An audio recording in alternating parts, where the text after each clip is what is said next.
Người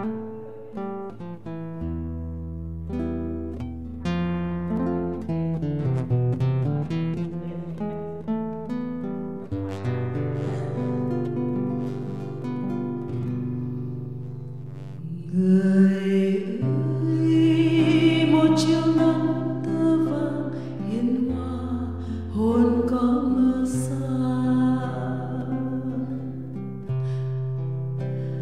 Người ơi, đưa sáng lắm con đường về làng, dìu mấy thuyền đò.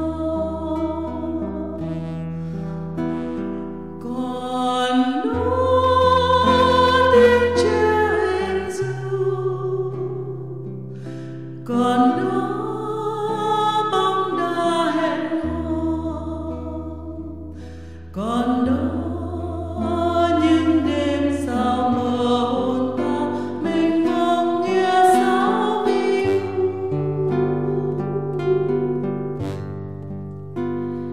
Người ơi, con nhớ mãi chưa nào thời nào vàng bướm bên ao.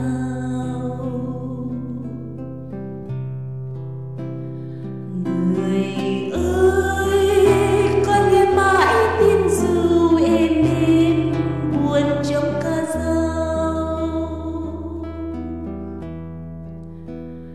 Còn đó tiếng khúc quay tơ, còn đó con diều vần vơ, còn đó nói bao nhiêu lời thương yêu đến kiếp nào cho vừa.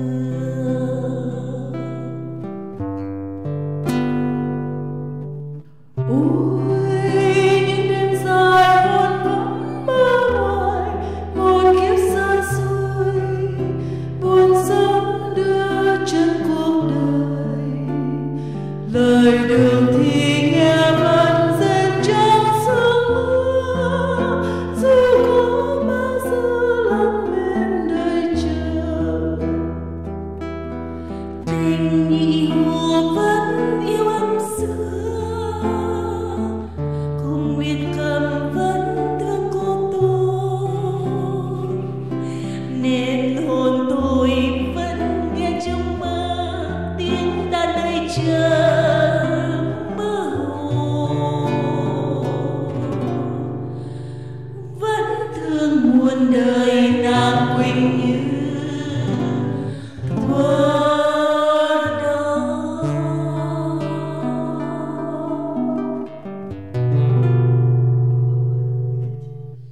Ôi những đêm dài hồn vẫn mơ hoài, một giấc mơ lưu dù đã quên lời hẹn hò. Thời hoàng kim xa qua chim trong phôi pha, chờ đến bao giờ tái sinh cho người. Đời lâm từ những đêm hoang xưa, thành bình như bóng chim đơn sơ.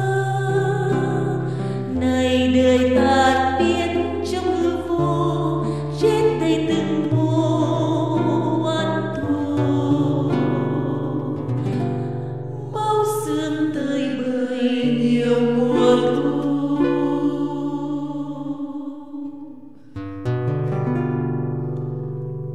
Người ơi, chiều nào có nắng vàng hiền hòa, sưởi ấm nơi nơi.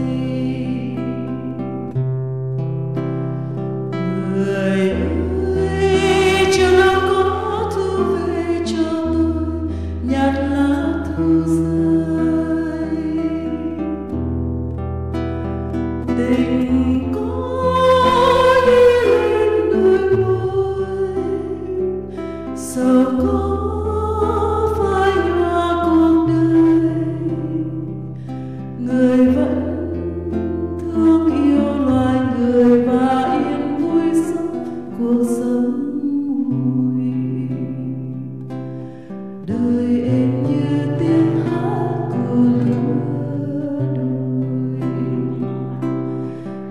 người em như tiếng hát của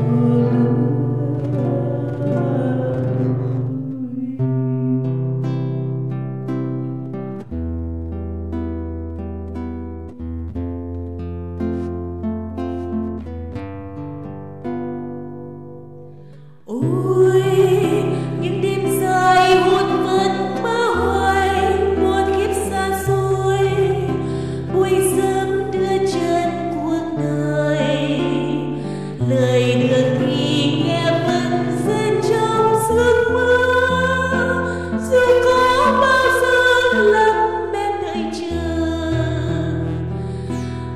tình nhị hồ vẫn yêu ấm xưa cùng nguyện cầm vẫn thương cô tô nên hồn tôi vẫn nghe trong mơ tiếng đàn đợi chờ mơ hồ vẫn thương muôn đời lạc quỳnh như thuở đó.